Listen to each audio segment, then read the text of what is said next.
أعوذ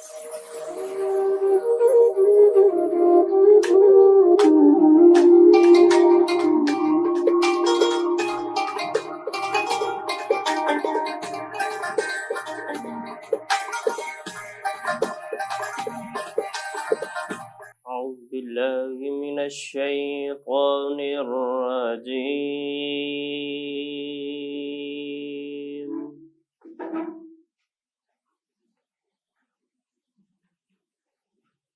بسم الله الرحمن الرحيم.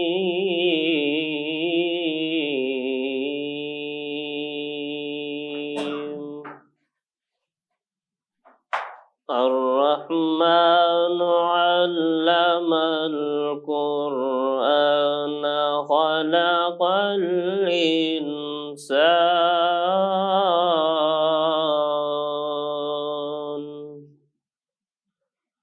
خلق الإنسان علمه البيان الشمس والقمر بحسبان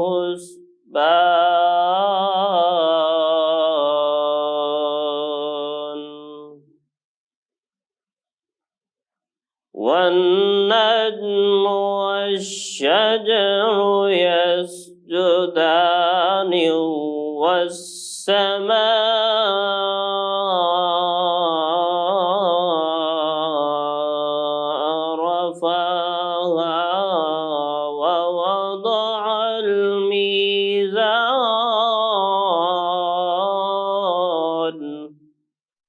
ألا تطغوا في الميزان وأقيموا الوزن بالقسط ولا تخسروا الميزان.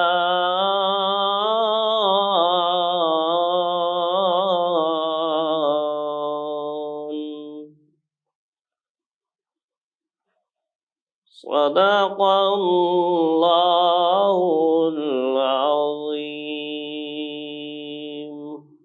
ایسا با مصطفیٰ سے کہہ دینا، ایسا با مصطفیٰ سے کہہ دینا، غم کے مارے سلام کہتے ہیں، یاد کرتے ہیں آپ کو شام و سحر، یاد کرتے ہیں آپ کو. شمد کا نام آتا ہے، رحمتوں کا پیام لاتا ہے، لب ہمارے درود پڑھتے ہیں، لب ہمارے درود پڑھتے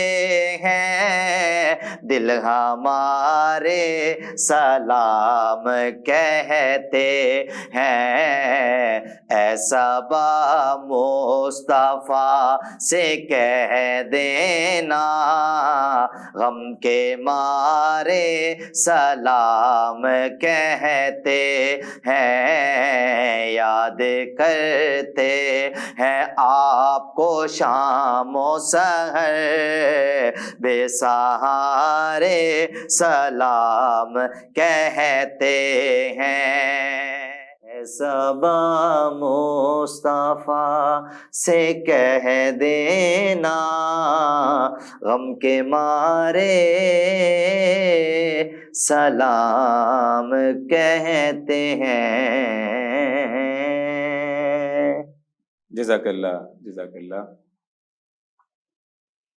آج کے اس پروگرام میں تلاوت کلام پاک کی سعادت حاصل کی ہے حافظ شاہد عباس نے، اور نعت رسول مقبول صلی اللہ علیہ وآلہ وسلم پیش کر رہے تھے فیصل عباس قادری. میں آر پی نیوز کی جانب سے آپ دونوں حضرات کا بہت ممنون ہوں. ناظرین محترم، اللہ سبحانہ و تعالیٰ کا ہم پر احسان، رمضان کریم اس وقت ہمارے درمیان موجود ہے. ہم اس کی نعمتوں سے، اس کی رحمتوں سے فیض یاب ہو رہے ہیں۔ اور میری دعا ہے اللہ کی جناب میں اللہ تعالیٰ مجھے، آپ کو، ہم سب کو، ساری امت مسلمہ کو رمضان المبارک کے فیوز و برکات سمیٹنے کی توفیق عطا فرمائے۔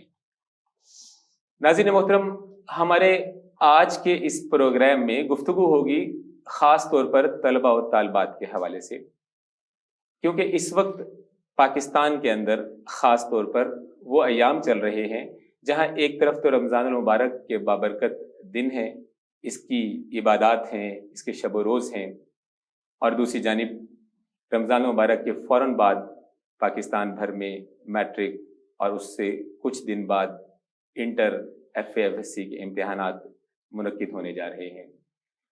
تو عمومی طور پہ طلبہ سے گفتگو کرتے ہوئے جن پہلوؤں پر اور جن مسائل کا سامنا ان کو درپیش رہتا ہے کہ رمضان المبارک میں اپنے نظام الاوقات کو کس طرح سے ترتیب دیا جائے، کس طرح سے ایک توازن کریٹ کیا جائے کہ عبادت بھی کی جائے اور اپنی تعلیمی مصروفیات کو، تعلیمی سلسلے کو بھی آگے بڑھایا جائے۔ تو بہت سارے طلبہ سے، طالبات سے گفتگو کے دوران یہ بات سامنے آتی ہے کہ انہیں اپنا یہ ٹائم ٹیبل بنانے میں، اپنا یہ عبادت اور اسٹڈیز کے درمیان میں ایک توازن کریٹ کرنے میں مشکل کا سامنا کرنا پڑتا ہے۔ تو آج ہم نے اس موضوع پر گفتگو کرنے کے لیے اپنے پروگرام میں دعوت دی ہے پروفیسر منیر حسین صاحب کو۔ آپ گزشتہ 25 سال سے مختلف تعلیمی اداروں میں درس و تدریس سے وابستہ ہیں۔ پروفیسر، میں آپ کو خوش آمدید کہتا ہوں۔ ویلکم۔ السلام علیکم۔ السلام۔ سب سے پہلے تو آپ کو مبارک ہو رمضان المبارک کی۔ بہت تمام امت مسلمہ کو مبارک ہو۔ ماشاءاللہ۔ پروفیسر صاحب، ہم نے آج جس موضوع کا انتخاب کیا ہے وہ خاص طور پہ اپنے نوجوانوں کے لیے، یوتھ کے لیے، کہ جس طرح سے میں نے ابھی تعارف دیا اور اس میں بتایا، اور یہی میرا آپ سے پہلا سوال ہے کہ آپ ہمارے نوجوانوں کو، اسکولز کے، کالج کے طلبہ و طالبات کو یہ بتائیے کہ اس وقت عبادت اور تعلیم، اس میں مقدم کیا ہے، پرائرٹی کس طرح سے بنائی جائے؟ دونوں امتحان ہیں، ایک آخرت کا امتحان ہے اور ایک دنیا کا امتحان ہے۔ اور ابھی میں ایک میسیج پڑھ رہا، بڑا اچھا میسیج تھا، کہ بڑا سمپل سا ایک لائن کا میسیج تھا، سیری کر لی میں نے، موبائل لے کے بیٹھا ہوں۔ اگر ہم اس موبائل کو چھوڑ دیں، یہ بچوں کی بات کر رہا ہوں، پہلی چیز تو بچہ آپ موبائل چھوڑ دیں، موبائل آپ چھوڑ دیں رمضان میں تو عبادت کرنے کا ٹائم مل جائے گا آپ کو۔ کیونکہ آپ کو پتہ ہے کہ موبائل جب ہاتھ میں ہوتا ہے تو ایک میسیج آتا ہے، وہ آگے ہم 10 لوگوں کو فارورڈ کرتے ہیں، وہاں سے 5 رپلائی آ جاتے ہیں، بس پھر سلسلہ جو ہے شروع ہو جاتا ہے۔ پب جی کھیلنا بند کر دیں۔ اور آپ کو پتہ ہے کہ رمضان میں، ابھی میں، ایک میرا اسٹوڈنٹ ہے، اس کی شاپ ہے، تو وہ بتا رہا تھا کہ نائٹ کرکٹ ہم نے اسٹارٹ کر دی ہے۔ خیر وہ تو اب شاپ پہ ہے، چلا گیا ہے، وہ تو نائٹ کرکٹ کھیل سکتا ہے۔ تو آپ کو پتہ ہے رمضان میں نائٹ کرکٹ ہوتی ہے، بچے کافی بہت اب تراویح کے بعد جو ہے بچے پھر سحری کے بعد ہی گھر میں گھستے ہیں۔ تو میں سمجھتا ہوں کہ جتنا آپ رمضان میں اچھا پڑھ سکتے ہیں نا، کیونکہ آپ نے اور کوئی خرافات تو نہیں کرنی، رمضان کا احترام تو آپ کریں گے نا، ٹھیک ہے، تو آپ کو ایک تو ٹائم مل جاتا ہے کہ جو کالج اور اسکول کی ٹائمنگ ہے وہ بھی کم ہو گئی، صحیح ہے۔ دوسرا جو کھانے کا ٹائم ہے وہ بھی نہیں آپ نے اب کرنا ہے، کھانا بھی کھانا ہے دن کو جو ہے وہ بھی، اور دن میں کھانا کھا لیں گے، نیند آ جائے گی، سو جائیں گے، اس سے بھی بچت ہوگی۔ تو ٹائم کو مینیج کریں آپ۔ جیسے سعودیہ ہے، تو سعودیہ میں آپ جانتے ہیں، آپ بھی وہاں ہو رہ کے آئے ہیں، تو وہاں پہ آپ کو پتا ہے ورکنگ آور جو ہوتے ہیں رمضان میں، وہ تراویح کے بعد سے لے کر اور سحری تک۔ تو میں بچوں کو یہی مشورہ دوں گا کہ وہ بجائے تراویح کے بعد کرکٹ کھیلیں یا موبائل یوز کریں، وہ اپنا پڑھیں اس ٹائم۔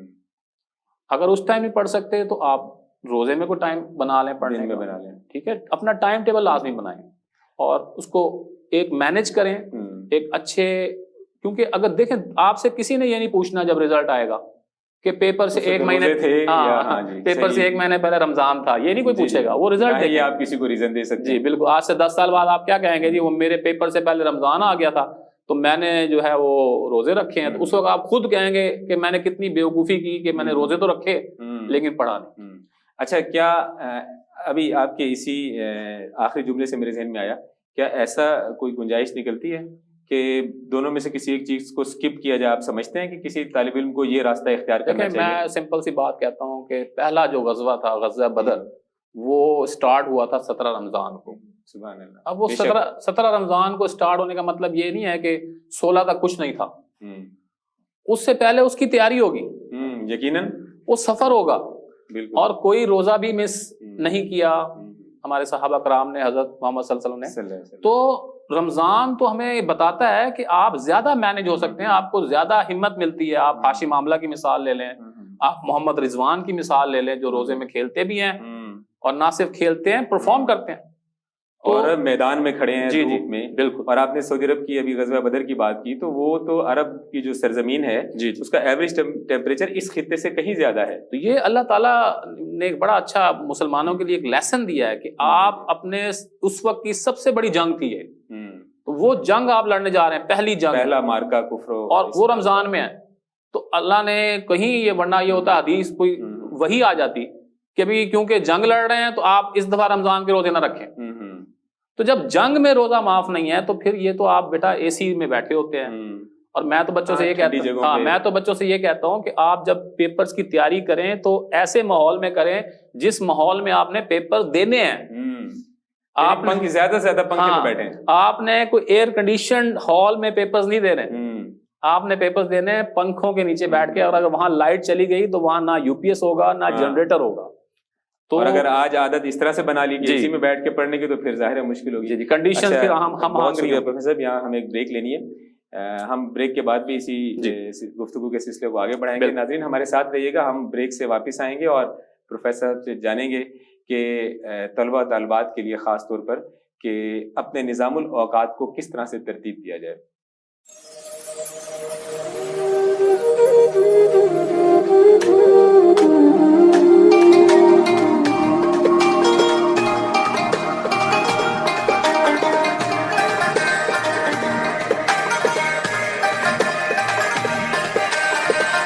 ویلکم بیک ناظرین. میں ایک دفعہ پھر پروگرام نوائے رمضان میں آپ کو خوش آمدید کہتا ہوں. آپ یہ پروگرام دیکھ رہے ہیں R P news H T پر، اور اس پروگرام کے لیے ہمارے سے تعاون کیا ہے stack group of colleges Multan نے. ناظرین محترم، ہم گفتگو کے سلسلے کو وہیں سے آگے بڑھاتے ہیں اور ایک دفعہ پھر چلتے ہیں پروفیسر منیر حسین صاحب کے پاس. پروفیسر یہ فرمائیے گا کہ جس طرح سے ابھی آپ نے فرمایا کہ طلباء کو چاہیے کہ اپنے لیے ایک نظام الاوقات ترتیب دیں، تو میں یہ چاہ رہا تھا کہ یہ تھوڑی سی آسانی آپ خود ہی انہیں یہ بنا کر دے دیں. اچھا، اس میں جو عمومی طور پہ بچوں سے گفتگو کے دوران جو بات سامنے آتی ہے کہ رات میں اگر تعلیم کی بات ہو، پڑھنے کی بات ہو تو کہتے ہیں جی نیند آنے لگ جاتی ہے. اچھا، اگر دن میں بولیں گے جی حالانکہ اسکول اور کالج کا دورانیہ کم ہو چکا ہے کہ آپ واپس آ کے پڑھیں، تو پھر اب یہ عذر ہوتا ہے کہ جی گرمی بہت ہے اور روزہ بھی لگ رہا ہے، تو ایسی سچویشن میں جو ہے وہ ہم کس طرح سے پڑھ سکتے ہیں. اب حالت بچوں کی یہ ہے، میں آپ کو بتاؤں کہ ایک گروپ میں نے اپنا گروپ بنایا ہوا ہے اسٹوڈنٹس کا، جس میں بچے جو بھی پرابلم ہے شیئر کرتے ہیں. تو ایک بچے نے نا سوال کا اسکرین شاٹ لے کے لکھا سولوشن، SALUTION، یعنی یہ بچہ جو سولوشن لکھ نہیں سکتا اس کو اپنے مسائل کا سولوشن کیسے ملے گا. تو بہت برے حالات ہیں. اب میں دیکھ رہا تھا، ایک چھوٹے بچوں کو پڑھا رہا ہوں آج کل اکیڈمی میں، تو درخواست میں چیک کر رہا تھا تو بچے نے لکھا کہ مجھے 2 یوم کی چھوٹی عنایت فرمائی جائے. میں نے کہا بیٹا یہ 2 یوم کی چھوٹی کا مطلب ہے اب 2 یوم کی بچی کہہ رہے ہیں مجھے کھیلنے کے لیے چاہیے، ایک چھٹی کو چھوٹی لکھ رہا ہے. اور اس کو جب میں نے کاپیز چیک کی تو اس میں آج کل سنگل نیشنل کریکولم ہے، تو وہاں پہ اسکول والوں نے کیا کیا ہے، جو بڑے بڑے اسکول ہیں، ان کے بڑے بڑے نام ہیں، اب ایک اردو کا لیسن ہے جی علامہ اقبال کی نظمیں، تو اس کو انہوں نے کیا کیا ہے، کوسچن آنسر جو ہے وہ انگلش میں پوچھے ہوئے، right the names of 2 poems of علامہ اقبال. اب ظاہر بات ہے جی اردو میں سبق ہے، اردو کے سبق سوال جواب انگلش میں سوال جواب، right the 2 names of poems of علامہ اقبال. اب وہ ظاہری بات ہے پوئم کو انگلش میں تو ٹرانسلیٹ نہیں کر سکتے. اب بچے نے لکھا ہوا ہے اس میں ایک پہاڑ اور گلہری، رومن میں PAH، اور ایک مکھی اور مکہ، اور ٹیچر نے ٹک کیا ہوا. حالانکہ وہ تو نظم ہے مکھی اور مکڑا. جب آپ اس کی حالت بدل دیں گے تو مقصد کہنے کا یہ ہے کہ آج کل کے بچے کو تو پڑھنے کی بہت زیادہ ضرورت ہے. اچھا پروفیسر صاحب، آپ کو نہیں لگتا کہ اب یہ وہ وقت آ چکا ہے جہاں انتظامیہ، اساتذہ، والدین سب کو مل کر سب سے پہلے تو اس کمپلیکس سے باہر آنا چاہیے؟ جیسے آپ بتائیں نا کہ اردو کا سبق ہے جی اور انگلش میں اس کے سوال جواب ہیں. دیکھیں یہ ہو اس لیے نہیں سکتا کہ آپ دیکھیں جو تعلیمی نظام ہے اس میں جو مین چیز ہے وہ ہے استاد. اب ٹیچرز کی اگر ہم بات کریں، جو گورنمنٹ سیکٹرز کے ٹیچرز ہیں وہ پڑھاتے ہی نہیں ہیں. یقین کریں مجھے بچہ ملا ابھی کہہ رہا سر بایو کے 3 چیپٹر پڑھائے ہیں، اس کے بعد ہمیں ماڈل پیپر لگا دیے. اب اصل میں جو ٹیچر پڑھا رہے ہیں وہ پرائیویٹ میں پڑھا رہے ہیں. اب پرائیویٹ ٹیچر کی کوئی سنتا ہی نہیں ہے. کوئی بھی پالیسی بنے گی وہ گورنمنٹ کے اساتذہ ہی بنائیں گے نا. تو جب تک یہ احساس ذمہ داری کے حوالے سے غفلت ہے وہاں پر. آپ دیکھیں کہ آپ گورنمنٹ سیکٹرز میں بالکل پڑھائی ختم ہو گئی ہے.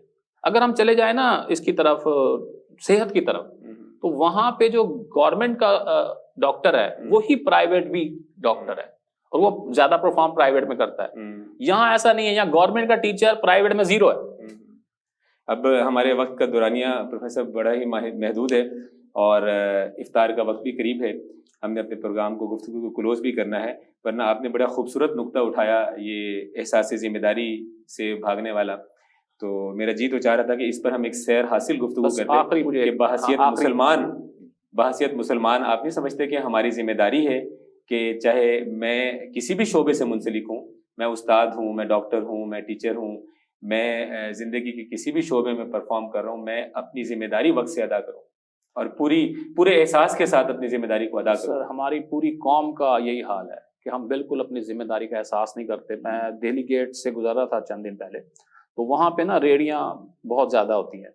تو اب ٹریفک بلاک، اتنی بڑی ریڑی، اور میں نے اسے پھر اس سے میں نے کہا تھوڑی اور آگے کر دو. تو اس پہ سے اس نے پتہ کیا رسپانس کیا؟ ناراض ہو گئے صاحب جی، ناراض ہو گئے صاحب جی. اچھا ایک اور آگے گیا تو وہ ریڑی کھڑی ہوئی، اس کے پیچھے سے موٹر سائیکل گزر رہے ہیں. یار اتنی جگہ ہے کہ پیچھے. میں نے کہا بھائی ریڑی کو پیچھے رکھ سکتے ہیں. میں نے کہا بھائی آپ پیچھے کر لو. تو اس نے کہا ہماری تو یہی جگہ ہے. تو یہ من حیث القوم. اب ٹیچر کی آپ بات کر رہے ہیں نا، تو ٹیچر کون بنتا ہے؟ جس کو کہیں اور کوئی جاب نہیں ملتی وہ ٹیچنگ کے شعبے میں آ جاتا ہے. اب وہ بھائی پیشن تو ٹیچر ہے نہیں. دیکھیں میں نے بات کی ہے ڈاکٹر کی اور ٹیچر کی. ڈاکٹر کے لیے آپ کو ایک ڈگری لینی پڑتی ہے ڈاکٹر بننے کے لیے، تو ٹیچر لینے کے لیے کوئی لائسنس نہیں ہے. جس کو آپ ابھی میں خبر پڑھ رہا تھا کہ اکیڈمیز کو رجسٹرڈ کروایا جائے. اس کی وجہ کیا ہے کہ خود میٹرک پاس نہیں ہے اور اکیڈمی کھول کے بیٹھے. یہ صورت ہے. پروفیسر میں یہ چاہوں گا کہ ہم اپنے اختتام کی جانب بڑھتے ہوئے، آپ نے ابھی گفتگو میں ذکر کیا کہ یہ جو آج کے بچے ہیں، کیونکہ ماضی قریب میں 2 سال جو ہے وہ کورونا کے نظر ہوئے ہیں، تو اس کی وجہ سے بڑی تعلیمی کمی رہ گئی ہے. چاہے وہ کسی بھی لیول کا بچہ ہے، ہر لیول پہ یہ پرابلم سامنے آ رہے ہیں، دیکھے جا رہے ہیں. تو اب اس کمی کو پورا کرنے کے لیے آپ مختصر سا بتا دیجئے کہ آپ طلبہ کو کیا سجیسٹ کریں گے. دیکھیں میں یہ ہمیشہ یہ کہتا ہوں کہ جب کبوتر کے سامنے بلی آ جاتی ہے تو کبوتر آنکھیں بند کر لیتا ہے، حالانکہ وہ اڑ سکتا ہے. اب اس وقت بچوں کا بھی یہی حال ہے کہ بچے پہلے یہی سمجھتے رہے کہ اومیکرون آ جائے گا، کچھ ہو جائے گا، پھر پیپر کو ڈیلے ہو جائیں گے، کوئی سلیبس سمارٹ ہو جائے گا. اب بچے کے لیے وہی ہے کہ یا تو آنکھیں بند کرے بلی کے آگے یا پھر اڑ جائے. تو جو اڑنا چاہتے ہیں ان کے لیے میرا سمپل سا ہے کہ how to study. H for history. آپ ہسٹری میں چلے جائیں، یعنی آپ 1980 کے دور میں چلے جائیں جہاں نہ موٹر سائیکل تھا نہ موبائل تھا. یعنی جب پڑھنے بیٹھیں او فار آف، ہر چیز ختم کر دیں. گڈ. صرف پڑھیں. W work hard. T time table بنائیں. دوبارہ آرگنائز کریں اپنے آپ کو. کیسے کہ جب آپ بیٹھیں تو آپ کے پاس پین ہونے چاہیے، آپ کے پاس انک ہونی چاہیے، کاغذ، ہر چیز ہو، وقت ضائع نہ ہوتا. How to study. پھر ایس شیڈول بنائیں. گڈ ماشاءاللہ. Toil, T for toil. اور یو سے آپ کیا کریں کہ اپنی ہر چیز کو ان کر دیں. باقی جتنی چیزیں موبائل کے علاوہ، پڑھائی کے علاوہ سب چیزیں جو ہے وہ ختم کر دیں. اور ڈی ایک ڈائریکشن بنا لیں. اور اس کے بعد وائی فار یمی. آپ پورا دن کا شیڈول، پورا دن کا شیڈول بنائیں، پروڈکٹیو بنا لیں گے اپنے. آپ دیکھیں جب آپ موبائل کے لیے 1 گھنٹہ نکال سکتے ہیں تو پڑھائی کے لیے 3 گھنٹے کیوں؟ اچھا بچہ کیا کرتا ہے؟ بچہ کہتا ہے جی میں 4 گھنٹے کالج، میں 4 گھنٹے اکیڈمی پڑھ لیا میں نے. بیٹا جب پڑھائی گھر میں ہوتی ہے، میں اپنے ڈائریکٹر، آپ لیکچر لے کے آئے ہیں، ابھی میں اپنے ڈائریکٹر سے بات کر رہا تھا تو وہ کہہ رہے تھے کہ ہمیں جو اچھے بچے ہیں ان کے لیے ہم ایکسٹرا ٹائم کرنا چاہتے ہیں. میں نے کہا سر نہیں، بچے نے پڑھنا گھر پہ ہے، نہ کوئی اسکول، نہ کوئی اکیڈمی، نہ کوئی کالج سے پڑھا سکتا ہے. جب تک سیلف اسٹڈی نہیں کریں گے، خود ٹائم نہیں دیں گے. میں ایک پوزیشن ہولڈر کی آپ کو بات بتاتا ہوں، تیمور عدنان اس کا نام. 2011 میں اس کی پوزیشن ایف ایس سی میں، 2009 میں اس کی پوزیشن میٹرک میں. میں نے اس سے پوچھا کیا وجہ ہے کہ تم ہمیشہ پوزیشن لے لیتے ہو؟ کہتا جو 2 مہینے ہوتے ہیں نا آخری پیپر سے پہلے، میں اپنی نیند کو کم کر دیتا ہوں. نیند کو میں 4 گھنٹے پہ لے جاتا ہوں. صحیح ہے۔ سارا کام پڑھائی پہ. تو یہ اب 2 مہینے وہی آپ کے ہیں 2 مہینے کہ آپ نے اپنی نیند کو بھی کم کرنا ہے اور پڑھائی پہ بھی توجہ دینی. جزاک اللہ. پروفیسر صاحب آخری میسج دیں گے آپ؟ میں اس سے پہلے ناظرین محترم نیک تمنائیں ہیں، دعائیں ہیں آپ سب کے لیے، ساری امت مسلمہ کے لیے، میری جانب سے، میرے ادارے کی جانب سے، میری پوری ٹیم کی جانب سے. اللہ پاک آپ سب کی عبادات کو، روزوں کو قبول کرے. افطار کا وقت قریب ہے تو آپ سے گزارش ہے کہ اپنی دعاؤں میں ہمیں، ہمارے ادارے کو بھی ضرور یاد رکھیں. ہم اختتامی لمحات کی جانب بڑھتے ہوئے پروفیسر صاحب سے یہ جانیں گے کہ ان کا جو کیریئر ہے درس و تدریس کا، 25 سال پر محیط ان کا جو کیریئر ہے، وہ اس کیریئر اپنے اس تجربے کے نتیجے میں طلباء طالبات کو کیا سجیسٹ کریں گے رمضان کے ان ایام میں، کہ ایک آئیڈیل ٹائم ٹیبل کیا ہے صبح اور شام کے اوقات میں، کہ بچے کو یہ جو سیلف سٹڈی کی بات ہوئی ہے اس کے لیے ان کا تجربہ کیا کہتا ہے کہ سیلف سٹڈی کے لیے بہترین وقت کون سا ہے. تو آئیے پروفیسر صاحب سے جانتے ہیں. جی بیٹا، اس میں آپ دیکھیں 24 گھنٹے آپ کے پاس ہیں. آپ سحری کریں، سحری کرنے کے بعد آپ نماز پڑھیں اور اس کے بعد پڑھنے بیٹھ جائیں. یہ جو ٹائم ہے نا صبح کا، یاد رکھیں دنیا میں جتنے کامیاب لوگ ہیں وہ وہی ہیں جو صبح کا ٹائم اپنے کام میں استعمال کرتے ہیں. ماشاء اللہ. تو مجھے آپ کی بات سے یاد آ گیا، قطع کلامی کی معذرت چاہتا ہوں، بالکل آخری لمحات ہیں ہمارے. تو میں نے ایک کتاب میں پڑھا، حضور نبی کریم علیہ الصلوۃ والسلام نے اللہ تعالیٰ سے دعا کی کہ یا اللہ میری امت کی صبحوں میں برکت عطا فرما.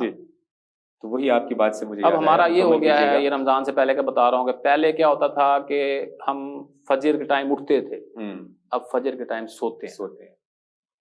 تو اس وقت آپ لازمی پڑھیں، اس کے بعد کالج جائیں، کالج سے آ کے آپ ریسٹ کر لیں، ظہر کی نماز پڑھیں، اور ظہر اور عصر کے درمیان کا جو وقفہ ہے اس میں آپ نے اسٹڈیز پڑھنا ہے، اور عصر سے مغرب میں قرآن شریف پڑھنا ہے. پھر آپ مغرب کے بعد روزہ کھولیں، تراویاں پڑھیں، تھوڑا ریلیکس کریں، اور پھر 1-2 گھنٹے لازمی پڑھیں. تو یہ 3 آپ حصے بنا لیں، فجر کے وقت، ظہر اور عصر کے درمیان، اور تراویح کے ہو بعد. سکتا ہے کہ اگر اسکول یا کالج سے واپسی پر تھکاوٹ یا کچھ گرمی کا احساس محسوس ہو رہا ہے تو 1-2 گھنٹے ریسٹ کر کے، وہی میں نے کہا، تو 2 سے عصر تک بھی آپ پڑھ سکتے ہیں، اس کے بعد یا 3 سے عصر تک 1-2 گھنٹے بھی نکال لیں گے. تو بہت شکریہ پروفیسر صاحب. ہم آخری لمحات میں چاہیں گے کہ آج ناظرین آپ کے ساتھ مل کر ہم اللہ کی بارگاہ میں مختصر سی دعا کر لیتے ہیں کہ اللہ تعالیٰ ہمارے روزوں کو قبول کرے. آمین. اور ہمارے جو طلبہ طالبات، خصوصاً نوجوان ہم دیکھ رہے ہیں، سن رہے ہیں، ان کے علم و عمل میں بھی برکتیں عطا فرمائے. تو میں چاہوں گا کہ آپ دعا فرما دیجیے تھوڑی سی. یا اللہ، ہماری جو قوم ہے، جو نسل ہے، یہ جو آنے والی نسل ہے اس پہ ڈیپینڈ کرتی ہے، اور یہ نسل ہماری جو ہے، جو مغرب ہے، جو باہر کی طاقتیں ہیں، وہ چاہتی ہیں کہ یہ نہ سیدھے راستے پہ آئے، نہ پڑھے. تو میری دعا ہے کہ اس کو احساس ہو جائے. ہمارے اس پروگرام سے اگر چند بچوں کو بھی احساس ہو جائے تو ہم سمجھیں گے ہمارا آج کا پروگرام جو ہے وہ فائدہ مند ہوا ہے. تو اللہ سے دعا کرتے ہیں کہ ہمیں علم کے ساتھ عمل کی توفیق عطا فرمائے. آمین.